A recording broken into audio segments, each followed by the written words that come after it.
नमस्कार दोस्तों, स्वागत है आप सभी का आपके अपने इस Paris YouTube channel ideal coaching classes में। और आज आप देख रहे हैं 11 फरवरी सेकंड शिफ्ट एग्ज़ाम का एनालिसिस। और इसमें सभी 100% ऑथेंटिक क्वेश्चन लाने का पूरा प्रयास रहता है और आप सभी के द्वारा जो भी भेजे जाते हैं क्वेश्चन, तो यहाँ पर आपको जीके जीएस और करंट अफेयर्स के क्वेश्चन देखने को मिलेंगे। तो अगर आपने अभी तक हमारे चैनल को लाइक शेयर सब्सक्राइब नहीं किया तो please do like share and subscribe. बात करते हैं पहले क्वेश्चन की, जो कि है मौर्य वंश की स्थापना से, कि मौर्य वंश की स्थापना किसने की थी। या इसी से क्वेश्चन आपका बन सकता है कि चंद्रगुप्त मौर्य ने साल 322 ईसा पूर्व में किसकी स्थापना की थी। तो यहाँ पर कहा जाएगा मौर्य साम्राज्य की। चंद्रगुप्त मौर्य ने 322 ईसा पूर्व में मौर्य साम्राज्य की स्थापना की थी। चंद्रगुप्त मौर्य ने मगध राज्य और पश्चिमोत्तर मकदूनियाई सतरातों पर विजय प्राप्त कर मौर्य साम्राज्य की स्थापना की थी।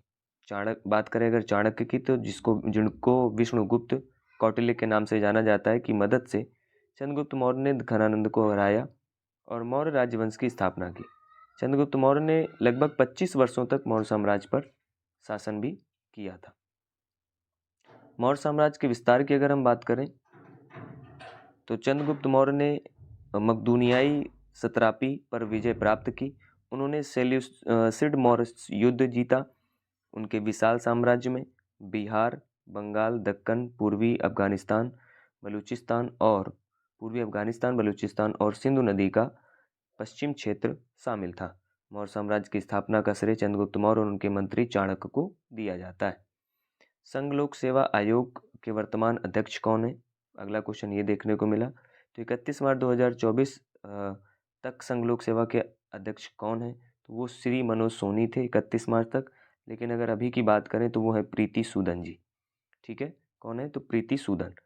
नेक्स्ट क्वेश्चन देखने को मिला, भारत की 12वीं पंचवर्षीय योजना में 2012-13 में से 2016-17 के लिए कितने प्रतिशत विकास दर का लक्ष्य रखा गया? तो इसका आंसर है 8%।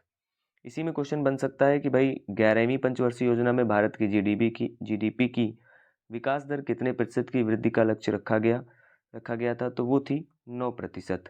अगला अगर हम ध्यान दें इसी में कि 11वीं पंचवर्षीय योजना में भारत की जीडीपी की विकास दर 9% की वृद्धि का लक्ष्य रखा गया था। इस लक्ष्य को पूरा करने के लिए योजना के अंत तक विकास दर को 10% तक पहुंचाने का प्रयास किया गया। 11वीं पंचवर्षीय योजना की अवधि, यह योजना 2007-8 से 11-12 तक की 5 साल की अवधि के लिए थी।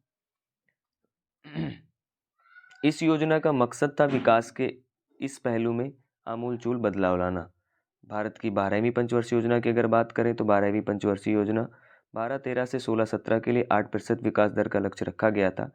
हालांकि पहले साल में केवल 5% की विकास दर रही, दूसरे साल 6.5% की विकास दर रही थी।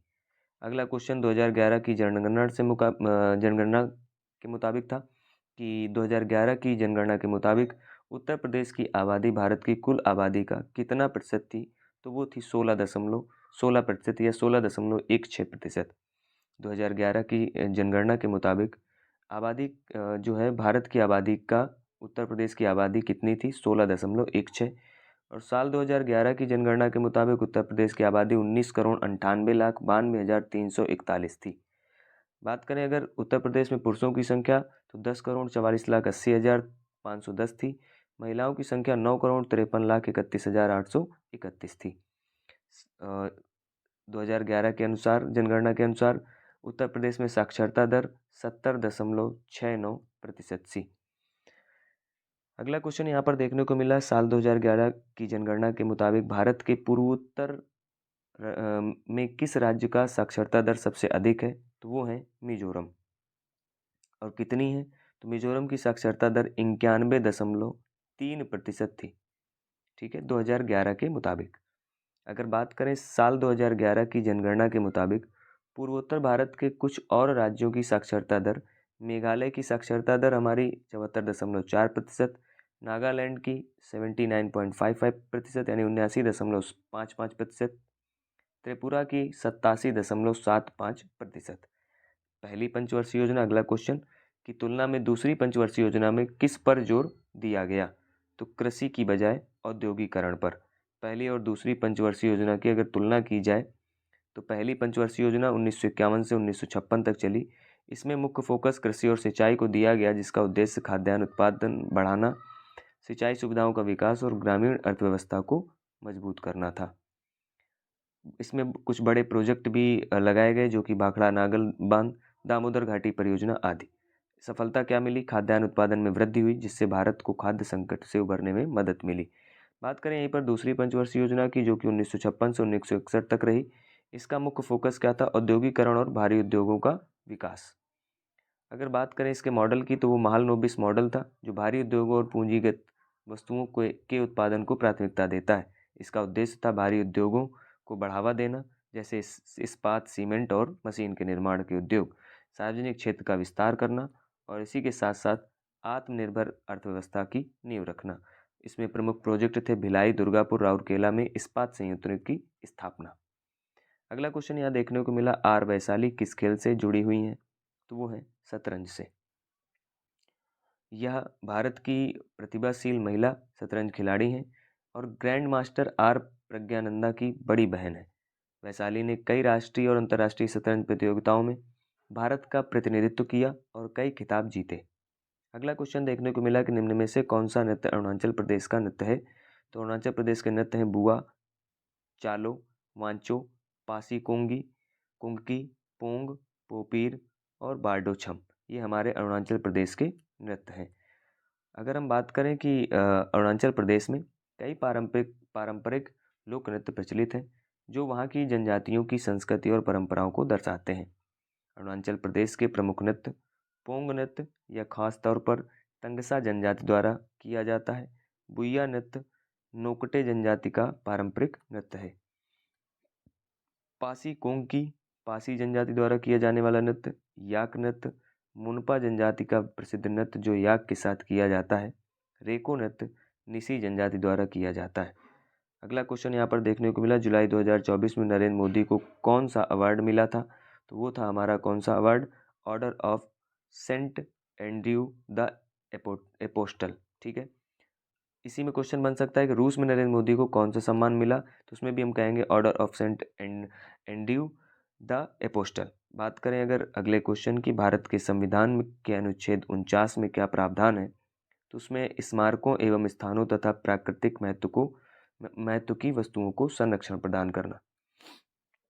भारत के संविधान 49 का प्रावधान स्मारकों और प्राकृतिक महत्व स्थानों वस्तुओं का संरक्षण, अनुच्छेद 51 में अंतर्राष्ट्रीय शांति और सुरक्षा को बढ़ावा देने और राष्ट्रों के बीच न्यायपूर्ण और सम्मानजनक संबंधों को बनाए रखने के लिए अंतर्राष्ट्रीय कानून और संधि दायित्वों के लिए सम्मान बढ़ाने के लिए और मध्यस्थता द्वारा अंतर्राष्ट्रीय विवादों के निपटान को प्रोत्साहित करने के लिए। अनुच्छेद 45 की अगर वहीं पर हम बात करें, तो सभी बच्चों के लिए बचपन की देखभाल और शिक्षा प्रदान करना, जब तक कि वे 6 वर्ष की आयु पूरी नहीं कर लेते। अगला क्वेश्चन यहाँ पर देखने को मिला, 2007 से 12 के दौरान भारत की अनुमानित जनसंख्या वृद्धि दर कितनी रही? तो वो रही लगभग 8.2%, 7 से 12 के दौरान। ठीक है, कुल वृद्धि दर 2001 से 2011 17.7, वार्षिक औसत वृद्धि दर 2001 से 2011 लगभग 1.64 प्रतिवर्ष। अगर हम बात करें 7 से 12 के लिए, तो वो थी 8.25 वर्षों के लिए। अगला क्वेश्चन, संगीत नाटक अकादमी में कितनी धनराशि दी जाती है या कितनी राशि दी जाती है? तो वो है 3 लाख रुपए। संगीत नाटक अकादमी के फेलोशिप अकादमी रत्न में 3 लाख रुपए की धनराशि दी जाती है। इसके अलावा एक ताम्रपत्र और एक अंग वस्त्रम भी दिया जाता है। वहीं संगीत नाटक अकादमी के पुरस्कार में 1 लाख रुपए की राशि दी जाती है। इसके अलावा एक ताम्रपत्र और एक अंग वस्त्रम दिया जाता है। बात करें अगले क्वेश्चन की, जो कि है तरंगम वाद्य यंत्र से। ठीक है, तो भोलाराम यादव अगर पूछ लिया जाए इसी में क्वेश्चन कि किस वाद्य यंत्र से संबंधित है, तो बांसुरी वादक।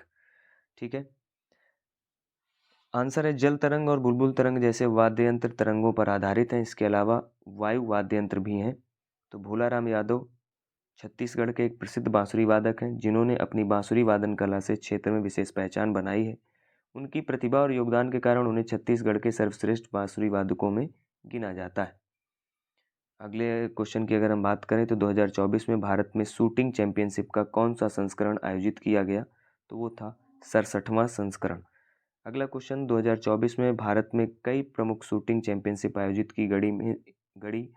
इनमें से एक प्रमुख आयोजन 67वीं नेशनल शूटिंग चैंपियनशिप थी, जो 15 दिसंबर 2024 से मध्य प्रदेश राज्य शूटिंग अकादमी भोपाल में आयोजित की गई। नेक्स्ट क्वेश्चन, थाईपुसम महोत्सव किस भारतीय राज्य में मनाया जाता है? तो वो है तमिलनाडु। थाईपुसम मुख्य रूप से तमिलनाडु में मनाया जाने वाला त्यौहार है। यह भगवान शिव और देवी पार्वती के पुत्र भगवान कार्तिकेय, जिन्हें भगवान मुरुगन कहा जाता है, कि तमिल भक्तों द्वारा मनाया जाता है। त्यौहार पूर्णिमा तिथि यानी पूर्ण चंद्र दिन पर मनाया जाता है, जो उत्तर भारत में सौर कैलेंडर के अनुसार मकर के महीने के साथ मेल खाता है। अगला क्वेश्चन था, बहादुर शाह जफर को कहाँ से पकड़ा गया और उन्हें कहाँ भेजा गया? तो दिल्ली के हुमायूं के मकबरे से पकड़ा गया था। उन्हें बर्मा के रंगून में निर्वासित कर दिया गया था। ठीक है। अगला क्वेश्चन मतलब इसी से बन सकता है कि बहादुर शाह, मतलब इससे रिलेटेड कुछ चीज़ें वो जान लेते हैं बहादुर शाह जफर को कि कहाँ पकड़ा गया था? तो हुमायूं के मकबरे में और रंगून भेजा गया था। अगर इनके कहानी की बात करें तो दिल्ली की घेराबंदी के दौरान अंग्रेजों की जीत निश्चित हो गई थी। ठीक है, तब जफर ने हुमायूं के मकबरे में शरण ली थी, इसीलिए तभी वहाँ पर ये पकड़े गए थे। अगला क्वेश्चन, साल 1950 में भारत के सर्वोच्च न्यायालय में न्यायाधीशों की संख्या कितनी थी? वो थी 8। 1950 में 8 थी। संसद ने साल 1956 में न्यायाधीशों की संख्या बढ़ाकर कितनी कर दी थी? तो वो थी भाई 11। अगर हम बात करें कि 1950 में सर्वोच्च न्यायालय की स्थापना के समय न्यायाधीशों की संख्या, मुख्य न्यायाधीश, एक उप न्यायाधीश और मतलब जो मुख्य न्यायाधीश थे वो एक था। ठीक है, और उप न्यायाधीश कितने थे? 7, यानी कुल 8 थे। अगला क्वेश्चन देखने को मिला, मुद्रा विनिमय जिन्हें हम स्वैप कहते हैं, किसकी एक विधि है? या मुद्रा विनिमय स्वैप में किसका कार्य पूरा होता है? तो स्वैप में 2 पक्षों का काम होता है। ये पक्ष एक मुद्रा में ऋण की मूल राशि और ब्याज को दूसरी मुद्रा में मूल राशि और ब्याज के साथ विनिमय करते हैं। मुद्रा विनिमय एक ऐसा समझौता है जिसमें 2 पक्ष ऋण की मूल राशि और एक मुद्रा में ब्याज का मूलधन और दूसरी मुद्रा में ब्याज का आदान प्रदान करते हैं। विनिमय की शुरुआत में समान मूल राशि का विनिमय वर्तमान दर पर किया जाता है। विनिमय की अवधि के दौरान प्रत्येक पार्टी विनिमय की गई मूल राशि पर ब्याज का भुगतान करती है। विनिमय माध्यम में किसका अधिक महत्व है? अगला क्वेश्चन, तो वो था मुद्रा का महत्व। ठीक है, इसके अंतर्गत देखें अगर कि विनिमय के माध्यम के रूप में मुद्रा का सबसे अधिक महत्व है। मुद्रा के बिना वस्तु विनिमय प्रणाली में आवश्यकताओं के दोहरे संयोग की समस्या होती है, जिसमें 2 व्यक्तियों की आवश्यकताएं एक दूसरे से मेल खानी चाहिए। अगला क्वेश्चन यहाँ पर देखा गया, 1857 के चार्टर अधिनियम का सबसे अधिक प्रभाव किस अधिनियम या कानून पर पड़ा? तो कनाडा के संविधान पर पड़ा। 1867 के चार्टर अधिनियम, जिसे ब्रिटिश नॉर्थ अमेरिका एक्ट 1867 भी कहा जाता है, का सबसे अधिक प्रभाव कनाडा के संविधान पर पड़ा। इस अधिनियम ने कनाडा के संघीय ढांचे की स्थापना की, जिसमें ओंटारियो, क्यूबेक, नोवा स्कोटिया और न्यू ब्रंसविक प्रांतों का संघ शामिल था। तो फिलहाल आज की क्लास यहीं पे समाप्त होती है। मिलेंगे नेक्स्ट सेशन में, तब तक के लिए सभी को बहुत बहुत आभार, धन्यवाद। जय हिंद, जय भारत। लाइक शेयर सब्सक्राइब करना बिल्कुल ना भूलें। ठीक है, मिलते हैं नेक्स्ट सेशन में, 3rd शिफ्ट के एग्ज़ाम की शिफ्ट में। थैंक यू सो मच, धन्यवाद।